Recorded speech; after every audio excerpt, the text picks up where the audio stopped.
Laura claqua la porte de la vieille Jeep avec une violence qui fit trembler les vitres. Ses yeux fixés sur l'horizon sombre de la Sierra Nevada où les nuages s'amoncelaient comme des promesses de trahison. « Tu m'as menti depuis le début. Pauline !»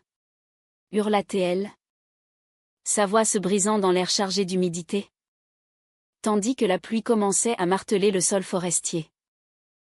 Pauline, l'amie de son père, celle qui l'avait entraîné dans cette chasse absurde, se tourna vers elle, le fusil encore à l'épaule, et murmura, « C'était pour te protéger. Mais maintenant, tout va changer. » Laura avait toujours vu Pauline comme une figure énigmatique, une femme forte et indépendante qui apparaissait sporadiquement dans la vie de son père, un chasseur passionné des montagnes andalouses. À 25 ans, Laura vivait à Madrid, loin des traditions rustiques de son enfance à Grenade, où les collines escarpées et les forêts denses formaient le décor de ses souvenirs les plus vifs. Son père, un homme taciturne marqué par les ans, organisait chaque automne des expéditions de chasse aux sangliers. Et Pauline, avec ses 35 ans et son allure athlétique, était devenue une compagne incontournable de ses aventures. Mais cette fois, c'était différent. Son père avait insisté pour que Laura les accompagne, prétextant un besoin de renouer avec ses racines. « Pauline s'occupera de toi », avait-il dit d'un ton bourru, sans savoir qu'il allumait la mèche d'une bombe émotionnelle. La route vers la « jungle », comme ils appelaient affectueusement ces forêts touffues de pins et de chênes verts dans les contreforts de la Sierra, avait été silencieuse au début. Pauline conduisait avec assurance, ses mains fermes sur le volant, ses yeux verts scrutant la piste cahoteuse. Laura, assise à côté, observait son profil, les mèches blondes coupées court, la cicatrice discrète sur sa joue gauche. Souvenir d'une chute ancienne. « Pourquoi mon père t'a-t-il choisi pour m'emmener ?» avait demandé Laura, brisant le silence. Pauline avait souri. Un sourire en coin qui cachait plus qu'il ne révélait. « Parce qu'il me fait confiance. » « Et toi, Laura, pourquoi as-tu accepté ? Madrid ne te suffit plus ?» La conversation avait dérivé vers des sujets anodins, la vie urbaine contre la nature sauvage. Les vins espagnols versus les Français. Pauline avait des origines françaises du côté de sa mère, ce qui expliquait son accent subtil et son goût pour la philosophie. Elle parlait de Sartre et de Beauvoir avec une passion qui intriguait Laura, habituée aux débats superficiels de ses amies madrilènes. La liberté. C'est ce que la chasse m'apporte, avait dit Pauline. Affronter la bête, c'est affronter soi-même. Laura avait ri, nerveuse. Mais au fond d'elle, une curiosité s'éveillait. Pauline n'était pas comme les autres femmes qu'elle connaissait, elle émanait une force magnétique, une sensualité brute qui contrastait avec la douceur de ses paroles. Arrivée au campement, un petit refuge en pierre niché au cœur de la forêt, elles avaient déchargé l'équipement. Le soleil se couchait, peignant les arbres d'orange et de pourpre. Pauline avait allumé un feu. Et tandis que les flammes dansaient, elle avait partagé une bouteille de Rioja avec Laura. À la chasse, avait porté Pauline un toast, ses yeux plongeant dans ceux de Laura avec une intensité troublante. Laura avait senti un frisson la parcourir. Pas seulement dû au froid montant. Cette nuit-là, allongée dans sa tente, elle repensait à Pauline, sa façon de bouger, gracieuse et assurée, comme une panthère dans son élément. Le lendemain matin, l'expédition commençait vraiment. Armée de fusils, Laura n'en avait jamais tenu un. Mais Pauline insistait pour lui apprendre. Elles s'enfoncèrent dans la jungle.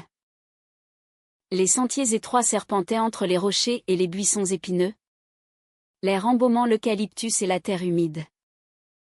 Pauline marchait devant, expliquant les signes de piste, une branche cassée, une empreinte fraîche. Le sanglier est rusé, disait-elle. Il faut de la patience, de l'intuition. Laura, essoufflée, admirait sa compagne. Pauline semblait fusionner avec la nature, son corps musclé se mouvant avec fluidité. Au fil des heures, une complicité naissait. Pauline racontait son passé, une enfance à Paris, un déménagement en Espagne pour suivre un amour perdu, une carrière comme guide de montagne. J'ai aimé des hommes, des femmes, avoua-t-elle soudain, jetant un regard oblique à Laura. La vie est trop courte pour les étiquettes. Laura rougit, son cœur battant plus fort. Elle-même avait eu des relations fugaces, mais rien qui la touche profondément. Pauline, avec son charisme, éveillait en elle des sentiments confus, un mélange de admiration et d'attraction. Soudain, un bruit, un craquement dans les fourrés. Pauline leva son fusil, faisant signe à Laura de se taire. Un sanglier surgit, massif et furieux. Pauline visa, mais hésita une fraction de seconde assez pour que la bête charge. Laura cria. Et dans un réflexe, Pauline la poussa de côté, tirant au dernier moment. La détonation résonna. L'animal s'effondra. Essoufflés, elles se regardèrent. Merci, murmura Laura, tremblante. Pauline posa une main sur son épaule. Un geste qui s'attarda. Chargé d'électricité. Ce soir-là, autour du feu, l'atmosphère changea. Pauline banda une petite égratignure sur le bras de Laura, ses doigts effleurant sa peau avec douceur. « Tu es courageuse » dit-elle doucement.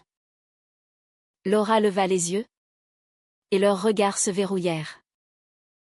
Sans un mot, Pauline se pencha. Leurs lèvres se frôlèrent dans un baiser timide, puis passionné. La forêt semblait retenir son souffle, témoin de cette naissance d'amour inattendu. Mais au milieu de cette idylle naissante, un doute s'insinua. Laura surprit Pauline au téléphone avec son père. Des mots chuchotés, tout se passe comme prévu. Qu'est-ce que cela signifiait? Était-ce une manipulation? Le cœur de Laura se serra. Mais elle chassa l'idée, préférant se perdre dans les bras de Pauline. La nuit suivante, la forêt enveloppa Laura et Pauline dans un cocon d'intimité volée. Allongés sous les étoiles, leurs corps entrelacés, Pauline murmura des mots d'amour en français. Sa voix rauque comme un vent du sud. Je t'ai attendu si longtemps, Laura, confia-t-elle, traçant des cercles sur sa peau nue. Laura, le cœur en feu, répondit par un baiser, ignorant les ombres qui planaient sur leur liaison naissante. Les jours suivants fusionnèrent en un tourbillon de découvertes. Pauline enseignait à Laura non seulement l'art de la chasse, mais aussi celui de l'amour. Elle traquait le gibier le jour, riant des maladresses de Laura. Et la nuit, elles exploraient leurs désirs avec une tendresse infinie. Pauline racontait des anecdotes de sa vie parisienne, des cafés de Montparnasse où elle avait aimé une artiste rebelle, des ruptures qui l'avaient endurcie. Toi, tu es différente, disait-elle à Laura. Tu me fais sentir vivante. Laura, envoûtée, oubliait Madrid, son travail banal de graphiste, pour se plonger dans ce monde primal. Pourtant, les fissures apparurent. Un matin, alors qu'elle pistait un cerf, Pauline reçut un appel. Son visage se durcit. Et elle s'éloigna pour parler. Laura, curieuse, s'approcha discrètement et entendit « Oui. » Elle est prête. Le plan avance. Prête pour quoi? Le doute revint. Plus insistant. Quand Pauline revint, Laura feignit l'ignorance. Mais une tension s'installa. La chasse prit une tournure dramatique lors d'une poursuite intense. Un sanglier géant. Un monstre des légendes locales. Les chargea. Pauline tira. Mais rata. Laura, paniquée, visa et toucha la bête, qui s'enfuit blessée. Elles la suivirent, s'enfonçant plus profondément dans la jungle andalouse, où les arbres formaient un labyrinthe impénétrable. Épuisées, elles s'arrêtèrent près d'une cascade, l'eau cristalline cascadant sur les roches moussues. Là, sous le bruit assourdissant de l'eau, Pauline s'effondra en larmes. « Je dois te dire la vérité. » sanglota-t-elle. Laura, le cœur serré, l'encouragea. Pauline avoua, elle n'était pas seulement l'amie de son père. Des années plus tôt, elle avait été sa maîtresse. Une liaison passionnée qui s'était terminée amèrement. Le père de Laura, rongé par la culpabilité, avait demandé à Pauline de l'éloigner de Madrid, où Laura fréquentait des cercles dangereux, un ex-amant violent qui la harcelait. Il m'a supplié de te protéger, de te faire découvrir la force en toi. Mais je suis tombée amoureuse. Laura. C'est réel. Laura recula, blessée. Tu m'as manipulée. C'était une mission? Pas de l'amour. Hurla-t-elle. Pauline protesta. Mais Laura s'enfuit dans la forêt, les larmes brouillant sa vue.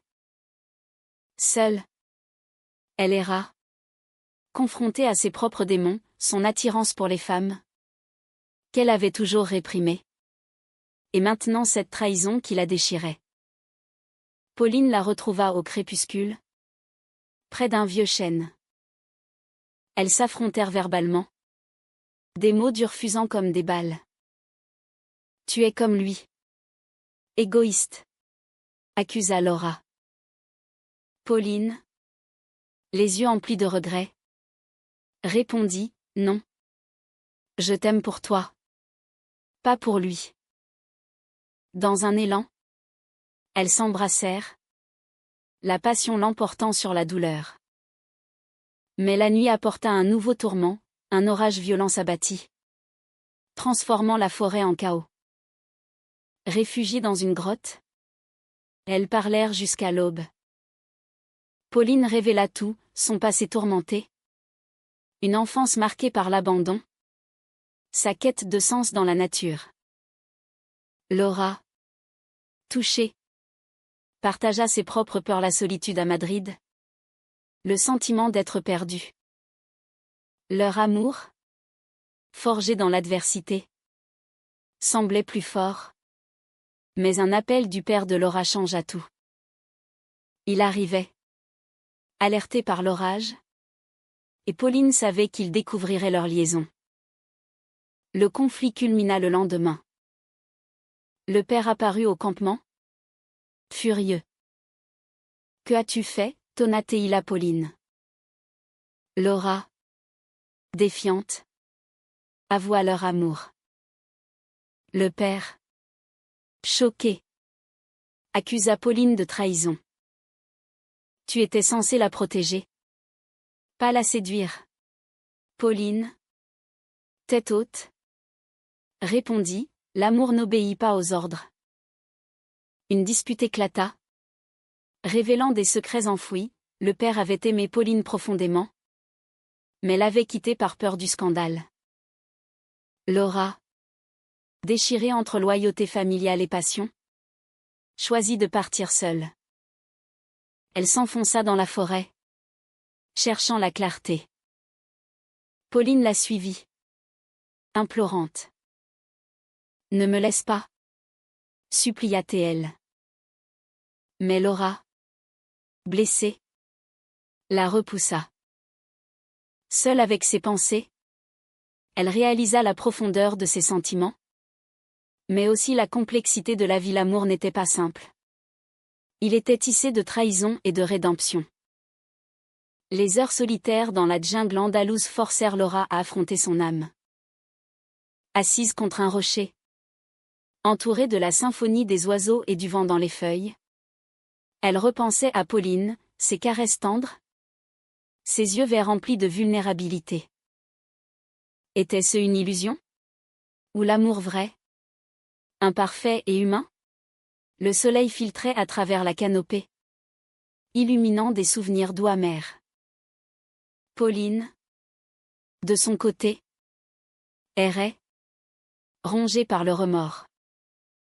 Elle avait trahi la confiance du père de Laura, mais son cœur battait pour elle seule.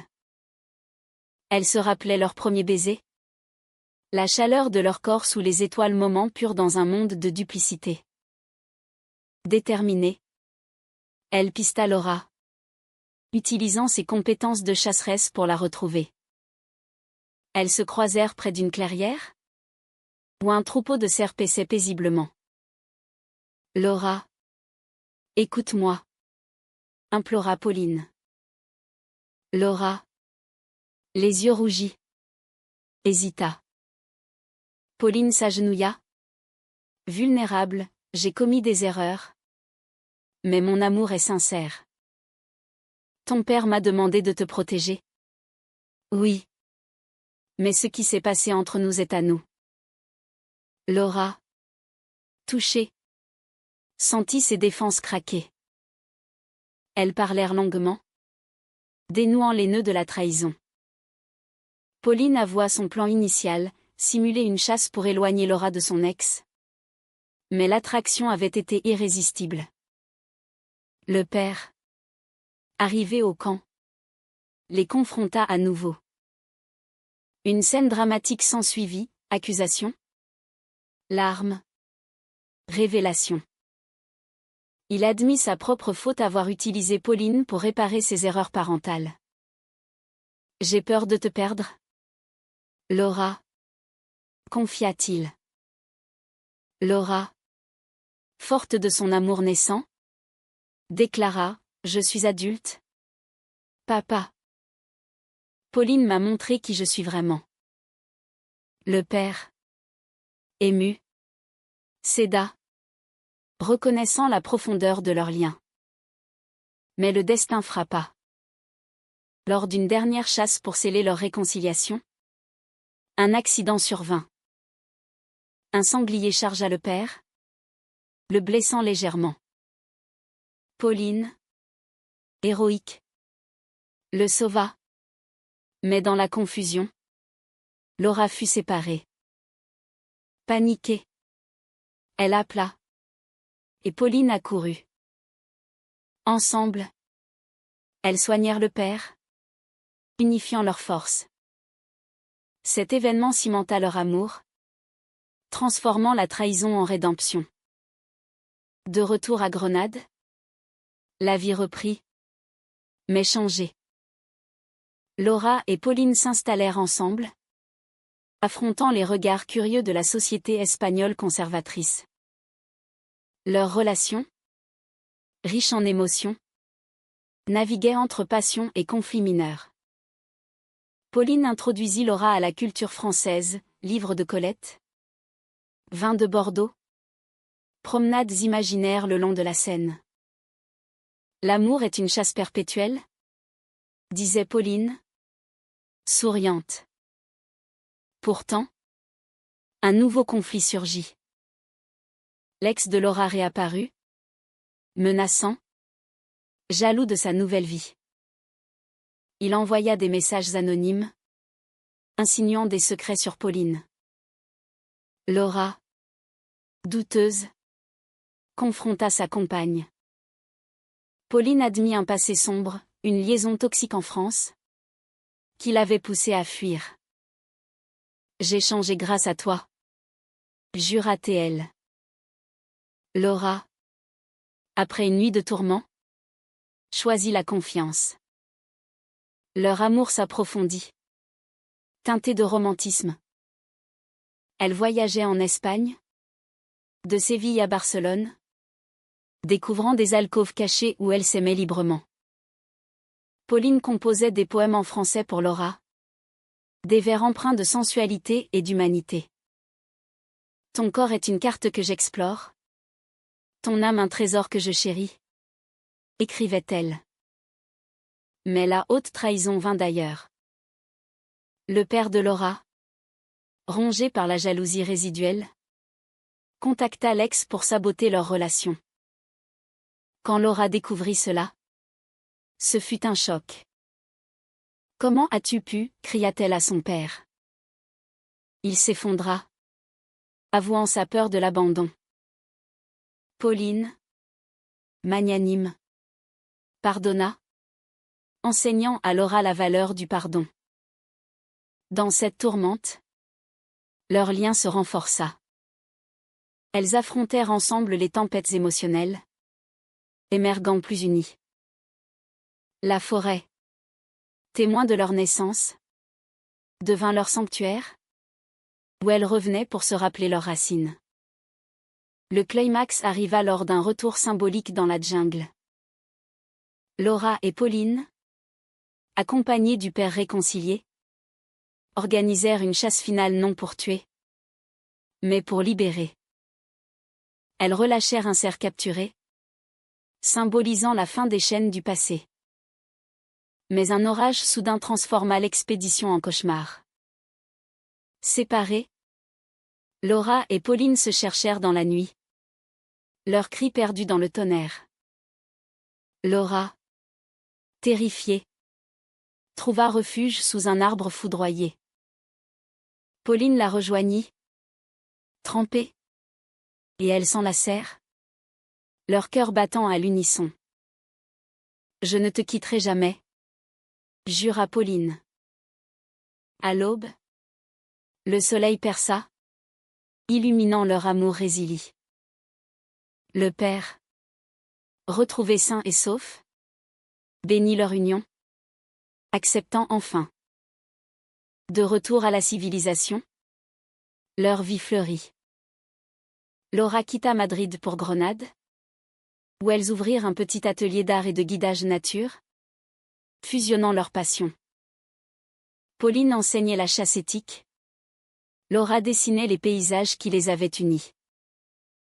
Leur relation, empreinte de romantisme français dîner aux chandelles, lecture poétique, était un havre de tendresse.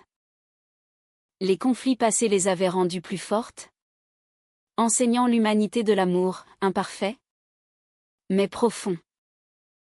Elles affrontèrent les préjugés sociétaux avec dignité, devenant un exemple discret pour d'autres. Des années plus tard, assise sur une terrasse andalouse, Pauline murmura, « Notre chasse a commencé dans la jungle. Mais elle continue dans nos cœurs. » Laura sourit, posant sa tête sur son épaule. Leur histoire, kitschée de trahison et de rédemption, se terminait sur une note humaine, l'amour triomphe quand on choisit le pardon. Dans cette fin, pas de happily ever after simpliste, mais une réalité nuancée BKCH dans ses épreuves, mais heureuse dans sa profondeur. Elle vivait, aimait, imparfaite et belle, sous le ciel espagnol teinté de mélancolie française.